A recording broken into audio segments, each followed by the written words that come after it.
Bu. Tapi itu kelihatannya kok kelihatan kusut, kelihatan gelisah gitu. Kenapa? Emang kelihatan nih muka saya resah dan gelisah gitu. Iya, Sepertinya kelihatan apa ya, kelihatan lelah gitu ya. Iya betul. Kenapa Pak Rahman? Ini Bu ada sesuatu hal yang perlu didiskusikan. Ada waktu Bu buat. Oh insya Allah ada waktu. Kebetulan saya lagi santai sekarang. Ya ngobrol-ngobrol lah istilahnya itu kita apa coaching gitu. Keren sekali. Ke Ibu gitu. Iya. Silakan boleh. Jadi kita itu akan membicarakan tentang apa Pak Rahman coaching kita sekarang ini? Saya kan oleh kepala sekolah itu disuruh tugas tambahan saya selaku guru bimbingan dan konseling. Jadi saya disuruh untuk mengikuti lomba. Pertama saya sebagai pembina pramuka lomba tingkat 2. Terus karena sekolah kita ini kan sekolah penggerak ya. Kebetulan di BPGP itu ada lomba gebiar perspektif proyek penguatan pelajar Pancasila. Dan terus juga karena saya guru bahasa Sunda, saya juga haruskan ikut lomba-lomba festival tunas bahasa ibu ya, seperti dongeng, musyawarah Sunda, buku, bapak Biantara dan lain-lain itu. Jadi itu terlihat sekali ya begitu kerepotannya Bapak. Jadi bagaimana Bapak untuk menghadapi seperti itu? Ya sangat kerepotan sekali Bu. Jadi super sibuk lah karena karena terutama festival tunas bahasa ibu dengan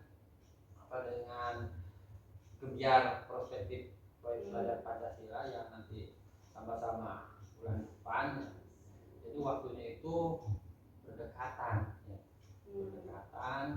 sehingga saya itu harus bagi-bagi tugas istilahnya itu dengan yang lain, dikarenakan saya kurang konsentrasi kalau misalkan saya melatih kuku ya, yang melatih menulis aksara Sunda, coba makannya ke saya terus belum membuat modul-modul aksi nyata untuk kegiatan perspektif P5 itu yang proyek untuk pelajar Pancasila.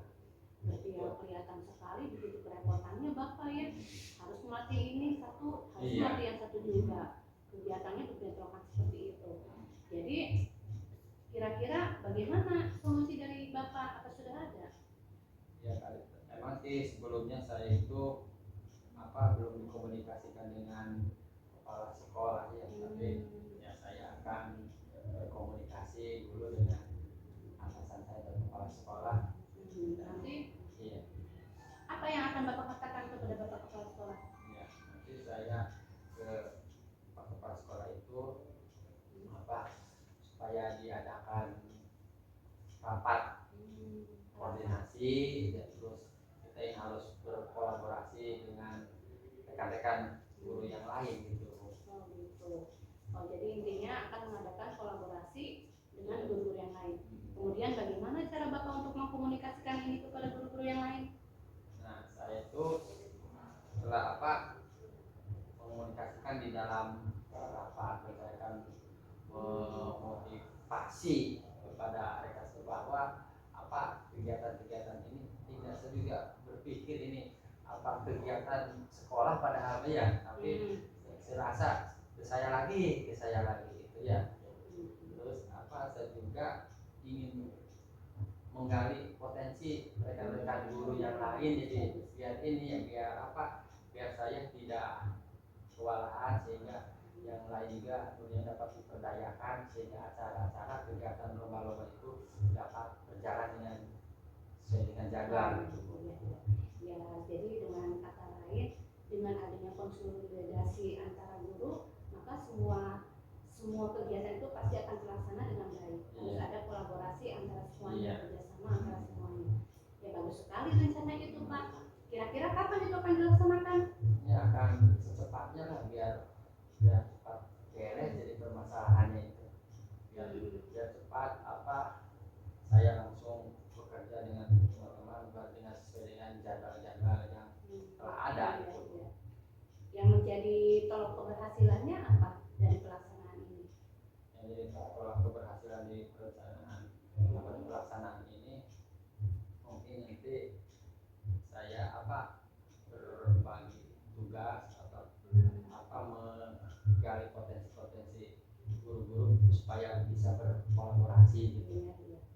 bagus rencananya Pak. Semoga bisa terlaksana dengan baik. Jadi kalau menurut Bapak dari tadi kita sudah berbicara, itu apa yang bisa Bapak ambil kesimpulannya? Oh ya, jadi kesimpulannya itu Bu, mungkin saya harus mengkomunikasikan mungkin dengan kepala sekolah supaya berkolaborasi, supaya terkoordinir kegiatan ini, dan supaya saya tidak repot-repot, supaya tidak super sibuk, harus berkolaborasi gitu sehingga kegiatan-kegiatan dapat berjalan dengan lancar. Mungkin ya Bu ya. Ya, moga-moga semua yang sudah Bapak rencanakan itu bisa terlaksana dengan baik. Jadi intinya di sini adalah harus ada kolaborasi antara semua guru untuk pelaksanaan semuanya. Jadi kan Bapak tidak merasa repot-repot lagi kan, tidak merasa kerepotan, tidak merasa terbebani. Semoga semuanya bisa terlaksana dengan baik. Semangat ya Pak. Alhamdulillah bisa terlaksana, berarti saya harus siap begitu. Iya, Terima kasih Bu ya. Iya. Atas diskusi dan ininya ngobrol-ngobrolnya. Iya. Mangga. Ya, terima kasih Bu. Assalamualaikum. Waalaikumsalam. Kamu kemana Bapak? Langsung mau Iya, kemana? langsung saya mau ke ini dulu, ke transfer langsung. Oh iya, mangga.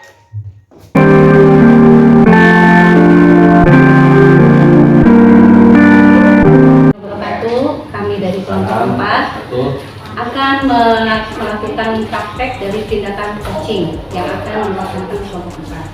Nah, di sini saya sebagai Wadi Rafianti sebagai observer, kemudian Bu Eis Rizka tidak sebagai coach, dan Pak Rohmanuddin sebagai coach. Saya persilakan. Assalamualaikum warahmatullahi wabarakatuh, Pak Rohman. Waalaikumsalam warahmatullahi wabarakatuh. Maaf nih ngeganggu waktunya sebentar. Mengganggu dulu. Ini tumben nih. Ada apa nih? Iya nih Pak Rohman, saya tuh sedang resah gitu Pak Rohman, curhat gitu sama Pak Rohman. Kira-kira ini ada apa gitu? Ibu ngobrol-ngobrol, mungkin apa? Ada sesuatu yang akan kita diobrolkan gitu. Iya nih Pak Rohman, saya tuh ingin ngobrol sama Pak Rohman mengenai tentang pembelajaran anak di kelas gitu. Iya. Saya melihat anak-anak kemarin itu waktu ada guru induksi, guru pemula dari pengawas itu ke kelas saya untuk melihat saya sedang melakukan praktek peer teaching. Ternyata anak-anaknya itu tidak antusias Pak Rohman dalam pembelajaran saya. Gitu. Entahlah apa sebabnya gitu Pak Rohman ya, anak-anak itu belajar dengan saya tidak bersemangat gitu, kelihatannya seperti itu. Saya paham ya. Berarti Bu, kita ini ngobrol-ngobrol, ngobrol kalian ini dulu harus punya ada suatu tujuan gitu. Kira-kira apa nih dari obrolan kita ini yang diharapkan gitu oleh Ibu gitu dalam diskusi kita ini? Ya, tujuan kita untuk berbicara ini, saya ingin mendapatkan sebuah solusi gitu Pak Rohman dari permasalahan saya ketika saya mengajarkan anak-anak di kelas. Anak-anak itu tidak antusias dalam pembelajaran gitu. Nah, kira-kira ini apa ya yang menjadi hal murid-murid atau anak-anak Ibu itu tidak antusias dalam pembelajaran? Ya, mungkin saya itu terlalu monoton kayaknya Pak Rohman dalam mengajarkan anak-anak di kelas gitu. Menyampaikan materinya saya itu terlihat lebih dominan gitu Jadi membuat siswa saya tidak aktif untuk dalam pembelajaran. Saya terlalu banyak bicara, tidak mengizinkan anak-anak itu aktif mengikuti pembelajaran saya gitu. Oh, jadi begitu ya. Jadi hal apa ini Bu yang anak-anak antusias gitu, kira-kira antusias dalam pembelajarannya itu? Pernah sih waktu kemarin saya juga pernah mengajarkan di kelas saya untuk agar anak-anak itu antusias dalam pembelajaran. Biasanya saya tuh sebelum pembelajaran atau di awal pembelajaran saya menggunakan ice breaking gitu ya. Terus di dalam pembelajaran juga diselipkan permainan atau game-game yang edukatif agar menarik perhatian siswa untuk termotivasi lagi dalam pembelajaran gitu, seperti itu. Ibu sebelum belajar itu apa speaking dulu atau dalam pembelajaran itu ada permainan biar Iya. tidak bosan, biar tidak jenuh ya. Iya. Nah, ini kira-kira ngomong maaf ya Kak, menggunakan sumber belajar apa ini yang Ibu gunakan? Saya ya seperti biasa Pak Rahman itu menggunakan sumber belajar dari buku teks atau buku guru yang Iya, iya, iya. disediakan oleh sekolah atau di perpustakaan gitu. Ya. Kalau selain menggunakan buku teks, apa kira-kira yang Ibu gunakan selain menggunakan buku teks? Ya, banyak kayaknya ya sumber belajar yang digunakan selain buku teks, ada misalnya nih di YouTube ataupun di internet ataupun iya. juga di blog. Banyak kayaknya sumber-sumber pembelajaran gitu, bukan hanya dari buku teks gitu ya. Apalagi sekarang nih zaman sekarang media digital itu kan semakin canggih gitu ya Pak Rahman. Dan sekarang itu ada yang keren lagi, media TikTok juga, medsos juga bisa dijadikan pembelajaran kayaknya Pak Rahman. Iya betul. Itu salah satu sumber yang lain ya. Iya.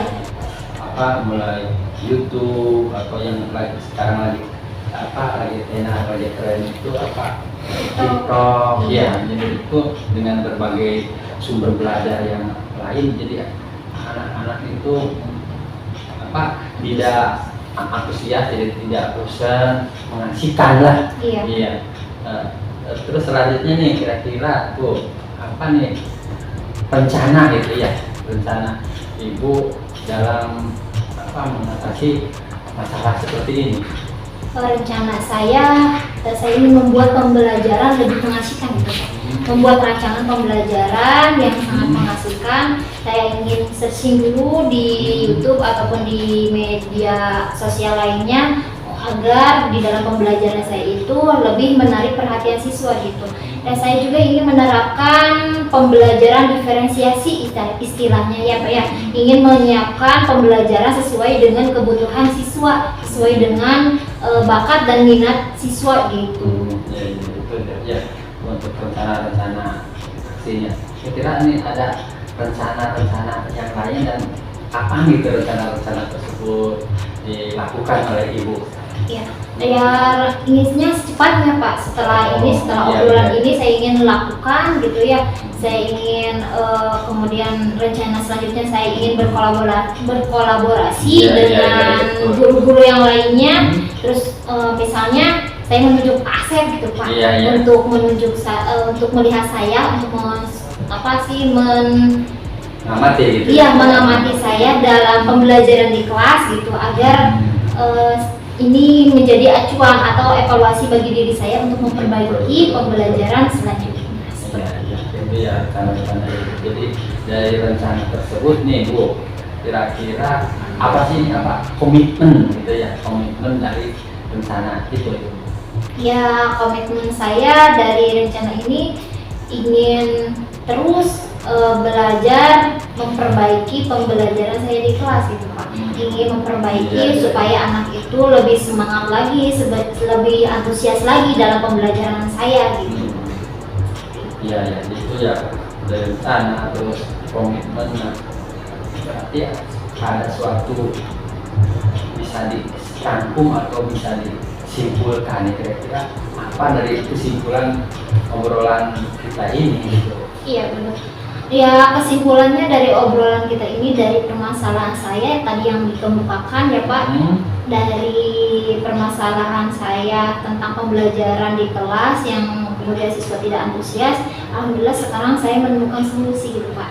Solusinya saya itu akan menggunakan berbagai sumber belajar, bukan hanya dari buku teks. Saya akan menggunakan media pembelajaran berbasis digital seperti YouTube gitu ya Pak ya, TikTok dan lain sebagainya, yang akan dijadikan nantinya sebuah pembelajaran di kelas. Saya juga ingin ini Pak, menerapkan pembelajaran Merdeka Belajar kepada murid saya, agar mereka itu dapat sesuai dengan belajar sesuai dengan minat dan bakatnya masing-masing. Alhamdulillah ya, mudah-mudahan apa yang direncanakan itu menjawab dari rencana tersebut berhasil ya. Amin, mudah-mudahan ya Pak. terima kasih ini Pak. Saya maaf mengganggu waktunya. Tidak apa-apa, Iya. santai saja ya. Iya. Terserahkan. Amin. Iya. Terima kasih Pak. Maaf nih saya buru-buru Oh, iya, belajar maaf. pelajaran. Iya. Ya, terima kasih. Assalamualaikum Pak Roman. Salam. Berdasarkan hasil pengamatan saya terhadap percakapan yang sudah dilakukan oleh Pak Roman sebagai coach dan Boris sebagai coaching, yang pertama dilihat dari kompetensi inti coaching. Di sini ada kehadiran utuh atau presence, sudah terdapat komunikasi aktif antara coach dan coaching, bersikap terbuka, ada rasa ingin tahu sampai pada akhir pembicaraan. Kemudian yang kedua mendengarkan aktif, fokus dan pusat komunikasi adalah pada diri coaching, yakni mitra bicara, sehingga coach akan lebih banyak mendengarkan dan lebih sedikit berbicara. Yang ketiga, coach mengajukan pertanyaan yang berbobot. Pertanyaan yang diajukan dapat menggugah orang untuk berpikir, menstimulasi pemikiran coaching, memunculkan hal-hal baru dan mengungkapkan emosi. Kemudian yang kedua, coaching sudah dapat terlaksanakan dengan baik sesuai dengan alur tirta dengan pertanyaan-pertanyaan yang dikemukakan oleh coach, antara lain yang pertama tujuan awal adalah tujuan yang disampaikan oleh coach sangat jelas, yaitu ingin mencari solusi atas permasalahan yang dihadapi tentang penurunan antusiasme murid. Kemudian di sini pertanyaannya, apa tujuan obrolan kita sekarang? Yang kedua, identifikasi, yaitu memberikan pertanyaan-pertanyaan dan umpan balik yang mengarah pada identifikasi potensi coaching. Pertanyaannya, hal apa saja yang membuat murid ibu tidak antusias dalam belajar? Yang kedua, apa saja yang bisa membuat murid-murid asik dan tidak bosan pada pembelajaran ibu? Yang ketiga, ibu tahu nggak macam-macam sumber belajar selain buku teks? Betul. Kemudian yang ketiga, rencana aksi. Coach memberikan pertanyaan yang dapat membuat coaching merencanakan hal-hal dalam menyelesaikan permasalahan tentang antusiasme murid dalam pembelajaran. Pertanyaannya, jadi sekarang apa rencana ibu untuk menyelesaikan masalah ini? Bagaimana cara mengukur keberhasilannya? Kapan rencana itu dilaksanakan? Yang keempat, tanggung jawab, yaitu memberikan pertanyaan-pertanyaan dan umpan balik mengenai komitmen coaching dalam menjalankan rencana aksinya. Pertanyaannya, apa komitmen ibu di sini? Apa yang dapat ibu simpulkan dari coaching ini? Itulah pengamatan yang sudah saya lakukan mengenai tindakan coaching ini. Terima kasih.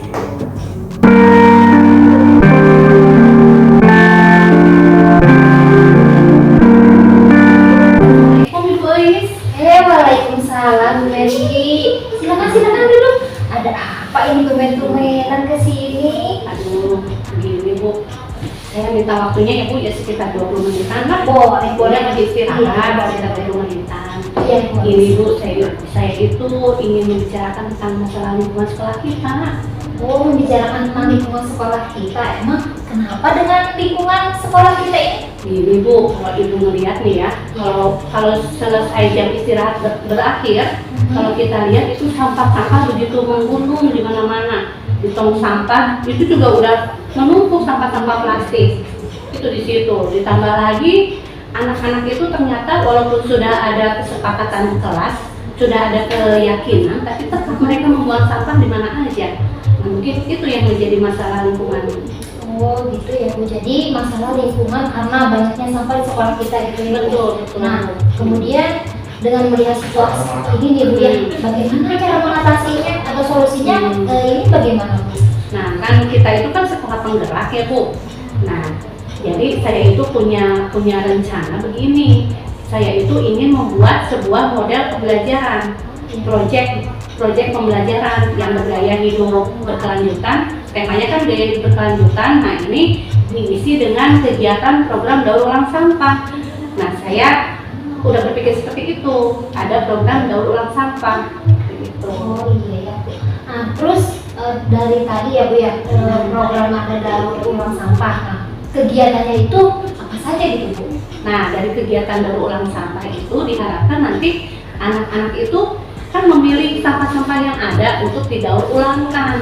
Didaur ulangkan itu berarti kan mencari bentuk apa yang terbaru yang bisa dimanfaatkan dari daur ulang sampah itu. Jadi nanti anak-anak itu mencari bagaimana caranya ini supaya sampah yang ada itu bisa didaur ulangkan, bisa diproses untuk menjadi benda yang lebih bermanfaat. Nah, jadi diharapkan dengan begitu bisa mengurangi jumlah sampah yang ada. Iya iya iya. Terus selain itu apa sih strategi ibu gitu dalam mengatasi masalah ini? Nah, untuk strategi yang mau saya lakukan dalam melaksanakan program daur ulang sampah ini, yang pertama pasti saya akan membuat dulu model proyek pembelajaran. Model proyeknya ini nanti di dalamnya ada yang pertama penjelasan tentang apa itu program daur ulang sampah, apa tujuannya. Kemudian nanti di sini perencanaannya dan juga kegiatan-kegiatan yang akan dilaksanakannya itu apa saja dalam daur ulang sampah ini. Gitu. Oh begitu ya Bu ya. Terus untuk mencapai ini Bu, hasil keberhasilan ini kalau ukurnya itu seperti apa Bu?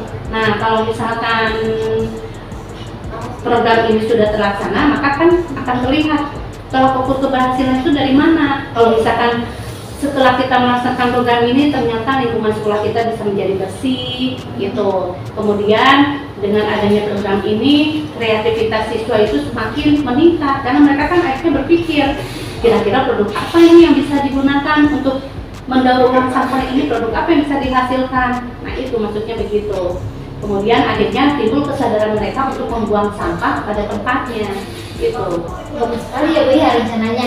Nah kemudian nih kira-kira nih untuk melaksanakan waktunya ini kita butuh berapa lama gitu Bu, untuk melaksanakan program ini? Saya merencanakan program ini selama 3 bulan Bu. Jadi bulan yang pertama anak-anak itu akan diperkenalkan materi tentang sampah. Sampah itu kan ada yang disebut sampah organik, ada yang disebut sampah anorganik. Nah, jadi nanti dari sampah itu apa yang bisa didaur ulangkan itu apa? Nah, nanti kemudian siswa itu akan dibagi kelompok. Kelompok itu nanti akan mencari desain, kira-kira apa desain yang bisa mereka hasilkan dari daur ulang sampah itu. Nanti untuk bulan kedua dan bulan ketiga itu diisi dengan praktek untuk daur ulang sampah itu. Nah nanti di bulan ketiga, di minggu terakhir, saya akan mengadakan pameran hasil produk-produk daur ulang sampah. Begitu. Itu kan untuk kelas 7 karena kita kan mereka belajarnya itu baru kelas 7 di SMP ini. Oh iya ya Bu ya. Nah terus selanjutnya nih setelah rencana kegiatan program dan waktunya, nah untuk ini komitmen yang akan Ibu jalankan untuk melaksanakan program ini apa saja gitu komitmen? Nah kalau komitmen yang saya miliki apabila program ini sudah berhasil di kelas 7, saya akan melanjutkannya ke kelas 8 dan kelas 9 supaya terciptalah lingkungan sekolah yang bersih dan sehat gitu, dan juga kreativitas siswa itu bisa berkembang dari pelaksanaan program daur ulang sampah ini begitu. Sekali ya program yang nanti akan Ibu laksanakan gitu. Nah dari awal sampai akhir kita bicara nih Bu. Jadi apa nih kesimpulan dari kita itu hari ya?